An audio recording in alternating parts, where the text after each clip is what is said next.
ready? I'm ready. 1, 2, 1, 2, 3, 4.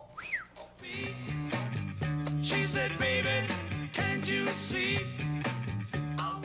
The Beatles are poised for a big Grammy week as Ringo Starr and Paul McCartney have been confirmed for the festivities in Los Angeles, California.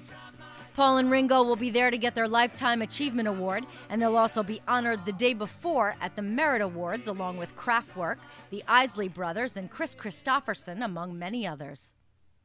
The duo will also be honored with a special titled The Night That Changed America, a Grammy Salute to the Beatles, which tapes January 27th, the day after the Grammys.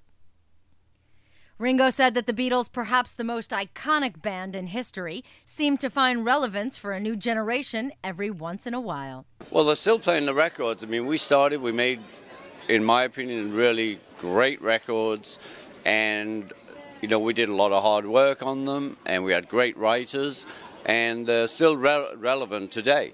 That the kids whose parents never knew us really are listening to us, you know. So we've keep passing over the generations where they listen to the music. Paying tribute to the Beatles for the Grammy salute will be Adam Levine's band Maroon 5, John Mayer and Keith Urban, John Legend and Alicia Keys, and a special reunion performance by Dave Stewart and Annie Lennox of the Eurythmics. Oh, I get by with a little help from my friends. Yeah, I get high with a little help from my friends. Oh, I'm gonna try with a little help from my friends.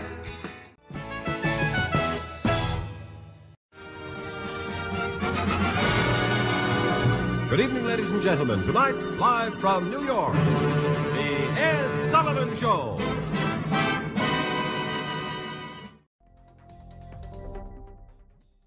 Ladies and gentlemen, the Beatles. Close your eyes and out this. Well, the Beatles were the best band around because they were the best at everything. There was something deeper that was going on always in a Beatle lyric. They loved America. Well, you know, this massive land. We're now at the 50th anniversary of what I call the 10 days that shook the world, but certainly shook America. People are always curious, Ed Sullivan Show is what broke the Beatles. No, it isn't, because if that was the case, how come there was nearly 10,000 fans at JFK a couple of days before the show when they arrived in America? And how come 73 million people were watching for an unknown band? No, what had happened was that the Beatles had started to have their success a little earlier. It was in late November 1963 that there was a TV news report that came to America that was going to be shown. Unfortunately, that evening was Friday, November 22nd, which is the day JFK was shot. So, and after that tragedy, they took the film clip of the Beatles and put it on the shelf. Thought, well, we can't show this now. 18 days later, Walter Cronkite said he was trying to cheer up the American nation after this tragedy. He said, hang on, didn't we have something light-hearted we can show to people? Yeah, we got that clip of those weird guys from England with the funny hair. Why don't we put that on? It'll cheer people up. And that is why 3 weeks later when they land here, there's already Beatlemania. Pandemonium paid a visit to the USA. 4 shaggy minstrels, the Beatles, who look and speak like this. Well, in a minute. No, first of all, we're bringing out the Stamp Out Detroit campaign. Which, you know, what about the Stamp Out the Beatles? What about it? How big are they? The first invasion of the Beatles into America was something extraordinary. They didn't know what the reaction was going to be. And now we know what that reaction was. Extraordinary. It was as if the Beatles had stepped off a spaceship from another planet and arrived in America. Same thing happened to me in the following year when I was invited on the Ed Sullivan Show. The fans here couldn't understand where we'd come from. It was extraordinary. America then was incredibly far away. Nowadays, you know, people in England go for a week's holiday in Florida and think nothing of it. It's cheap, it's quick, you know. Then, going to America was a really big deal. If you met someone who'd been to America, it was exciting. And I know precisely how excited they must have been when they first knew they were going to go to New York, because we had the same feelings. When War Without Love went to #1, the most important thing about that news was we get to go to America. And then, of course, to go and be greeted by screaming girls trying to take their clothes off, it improves the experience immensely. I recommend it highly. We just couldn't believe the way America just, basically, we would say, opened their arms to them. You know, I mean, we were made up. But I just couldn't believe the response. Bruised drums and hurt guitars incited a frenzied loyalty. The Beatles at that time broke all the rules. Normally, if you were on TV, you smiled just to the camera and you had a little plasticky showbiz smile, and that was all you did. The Beatles changed all that. They were just giddy with excitement, and you see them looking at each other. Oh, can you believe it? We're in America. Wow. And natural smiles, not artificial Vegas smiles. And that authenticity is what communicated itself to the people at home. The kids at home say, hey, this isn't just like, you know, standard issue pop star. These guys are really happy. They're like us. It's a dangerous job, and you're being chased by obsessive fans. It looks funny on film, but it was quite a difficult thing to deal with, because you've got to imagine that 300 fans chasing you down a street have scissors in their hands. And it's not only you that are in danger because they're looking for the lock of the hair, they're in danger, because if one of them falls, the others are going to get hurt. I was talking away, and then there it goes. And I looked round, there's about 400 people just smiling. Well, the Beatles were the best band around because they were the best at everything. I mean, they wrote the best songs by far. They sang incredibly well. They were a great band. You know, they played really well together. Paul and Ringo were a great rhythm section, and they also had, of course, the whole charm and looks and a particular look they'd invented. You know, it was one of those perfect storm situations where everything about the band was right. It was Brian Epstein who discovered them in late 1961. At the time he came across the Beatles, they'd been, John, Paul and George, had been together for 5 years. Brian Epstein had this vision that they were going to be huge.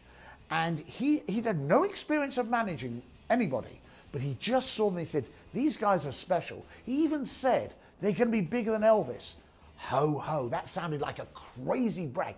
The guys from the north of England, some provincial hick town, they're going to be bigger than Elvis Presley, the biggest star in the world? Are you crazy? No, he wasn't crazy. He had vision. Brian Epstein is the undersung hero of the Beatles. The Beatles came, they conquered America, and they've left a legacy. And if you're celebrating 50 years of the first time they arrived here, what you are celebrating is the Beatles. It's the best thing, I think, that happened to this planet, ever. The Beatles, The Night Changed America. Your Grammy salute. The whole thing was just brilliant. Yeah, it was amazing.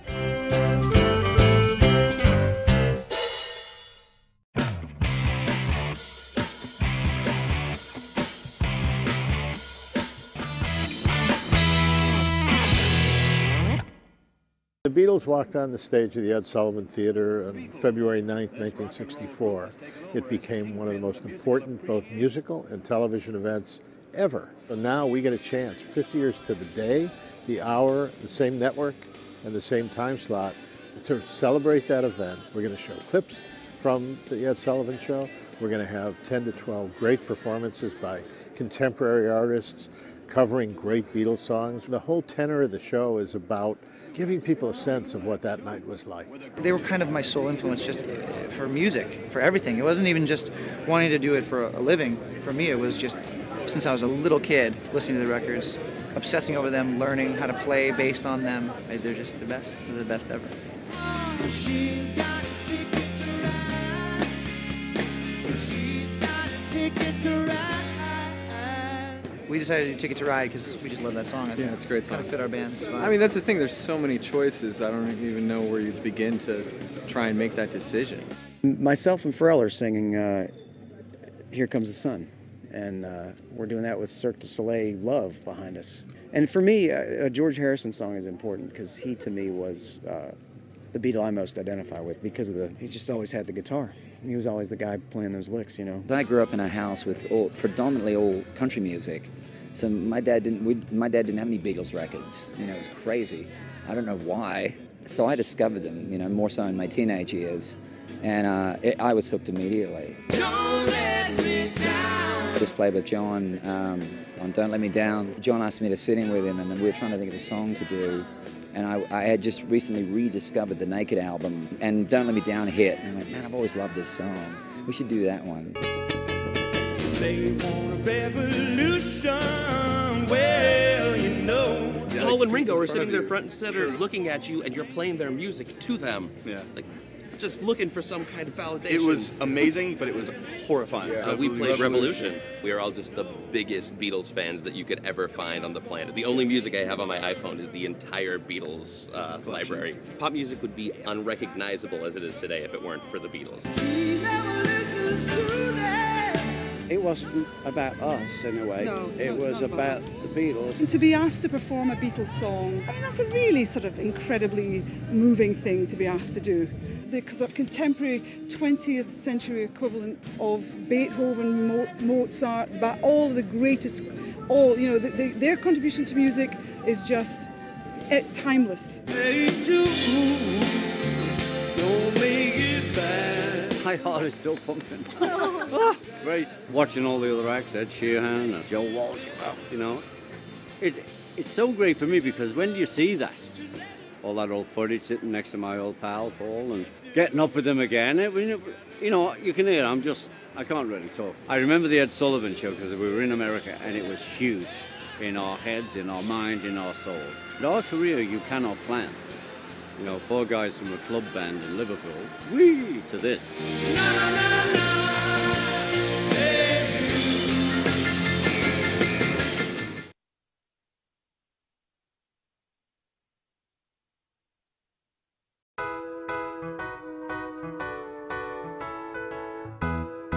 This is going to show you the ultimate Beatles fan right here. This is lyrics from the song Blackbird. Let's hear it, you mind? All your life, you were only waiting for this moment to arise. Blackbird singing dead of night. Anyways, I got this. This is my first tattoo I ever got.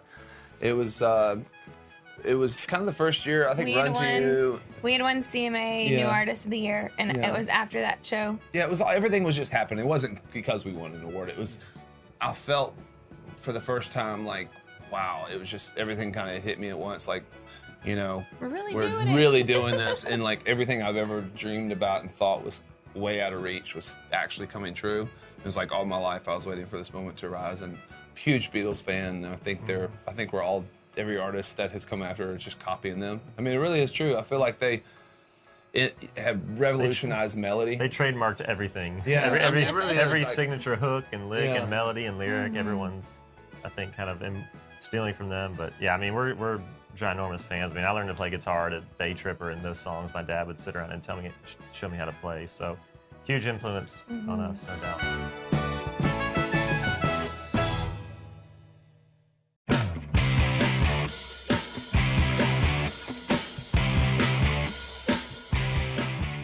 It's the celebration of the landing of the Beatles and the CBS show, and 50 years. I mean, go figure.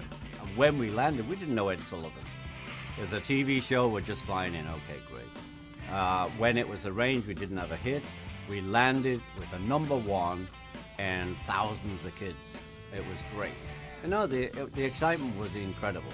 All the trappings that we'd had in England, all, you know, the fan base and everything like that, we had there. We didn't know we were going to get in America. That all happened, so it's like we were at home. Could you answer one question for me? I may be a little square. I don't know what Beatles means. It just means us. We came to New York. I mean, we came to America. You know, we're musicians. All the music we loved was from America. That whole trip of being in America for the first seconds, minutes, hours was like, wow. And we did the Ed Sullivan show, and that was great. I mean, it went really well. We saw Central Park. I went to the clubs at night, and it was great.